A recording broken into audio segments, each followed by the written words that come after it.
നമസ്കാരം, മൂവി ബ്രാൻഡിലേക്ക് സ്വാഗതം.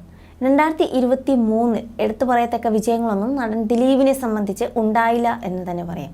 പോരാത്തതിന് തുടർ പരാജയങ്ങളിലേക്കായിരുന്നു നടൻ പോയതും. ഇതിൽ നിന്നും താരത്തിന് പെട്ടെന്ന് തന്നെ കരകയറാൻ ആകും എന്നാണ് ആരാധകർ പ്രതീക്ഷിക്കുന്നത്.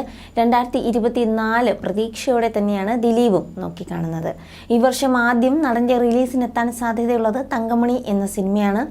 തീർന്നില്ല, തിയേറ്ററുകളിൽ ചിരിമേളം തീർക്കാനുള്ള ചിത്രങ്ങളും നടൻ്റെ പക്കൽ ഉണ്ട് ഇത്തവണ.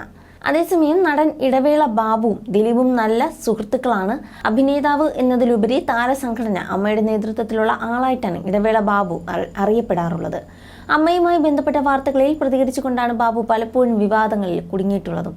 മുൻപ് നടിയെ ആക്രമിക്കപ്പെട്ട കേസിൽ ദിലീപിന് പിന്തുണ അറിയിച്ചതിൻ്റെ പേരിലും നടൻ വിമർശിക്കപ്പെട്ടിരുന്നു.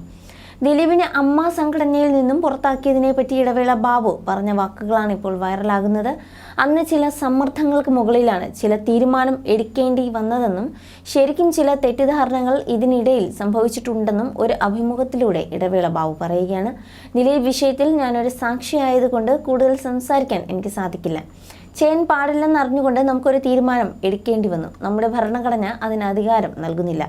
ഒരു സമ്മർദ്ദത്തിൻ്റെ മുകളിലാണ് ഞങ്ങളെന്ന് ഒരു തീരുമാനം എടുത്തത്. അത് പിന്നെ ജനറൽ ബോഡിയിൽ അംഗങ്ങളുടെ അഭ്യർത്ഥന മാനിച്ച് ഞങ്ങളത് തിരുത്തി. പക്ഷെ അത് അവിടെ നിന്നില്ല. അതിൽ തൂങ്ങി വാർത്തകളുടെ മേൽ വാർത്തയുമായി അത് പോകേണ്ടി വന്നു. അവസാനം അദ്ദേഹം തന്നെ സ്വയം രാജിവെച്ചു. അതാണ് അന്ന് സംഭവിച്ചത്. കേസുമായി ബന്ധപ്പെട്ട് പൊതുവേദിയിൽ പറയാൻ പറ്റാത്ത കാര്യങ്ങളുണ്ട്. രണ്ടുപേരും ഞങ്ങളുടെ അംഗങ്ങളാണ്. വ്യക്തിപരമായി ഇവർ രണ്ടുപേരെയും എനിക്ക് അടുത്തറിയാവുന്നതാണെന്നും ഇടവേള ബാബു പറയുന്നു. ദിലീപ് ഒരു പടത്തിൽ അഭിനയിക്കാൻ വന്നിട്ട് വേറൊരു ഹോട്ടലിൽ കിടക്കേണ്ട ആളെ അദ്ദേഹത്തിൻ്റെ റൂമിൽ കിടത്തി. 30 ദിവസത്തോളം റൂമിൽ കിടന്നു. എന്നിട്ട് അദ്ദേഹത്തിന് പ്രതിഫലം വളരെ കുറച്ചാണ് കൊടുത്തത്. ഇതിനെപ്പറ്റി ചോദിക്കാൻ ചെന്ന ദിലീപിനോട് വളരെ മോശമായിട്ടാണ് അന്ന് പ്രൊഡക്ഷൻ കൺട്രോളർ സംസാരിച്ചത്. ദിലീപിനോട് ഞാൻ ഒറ്റ കാര്യമാണ് പറഞ്ഞത്, അദ്ദേഹത്തിനോട് ഒരു കാര്യവും മിണ്ടണ്ട. ഇനി അയാൾ ദിലീപിൻ്റെ ഡേറ്റ് ചോദിച്ച് വിളിക്കും, അന്നേരം എന്നോടൊന്ന് പറയണമെന്നും പറഞ്ഞു.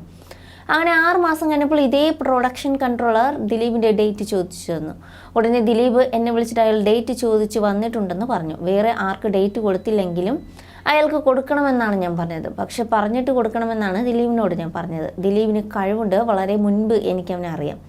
എന്തൊക്കെയോ സംഭവിച്ചു. ഇപ്പോൾ കോടതിയിൽ നിൽക്കുന്ന കേസ് ആയതുകൊണ്ട് നമുക്ക് കൂടുതൽ അഭിപ്രായങ്ങളൊന്നും പറയാൻ പറ്റില്ല. എങ്കിലും പറയാം, സംഭവിക്കാൻ പാടില്ലാത്ത പല തെറ്റിദ്ധാരണകളും ഇതിന് പിന്നിലുണ്ടായെന്നും ഇടവേള ബാബു പറയുന്നു.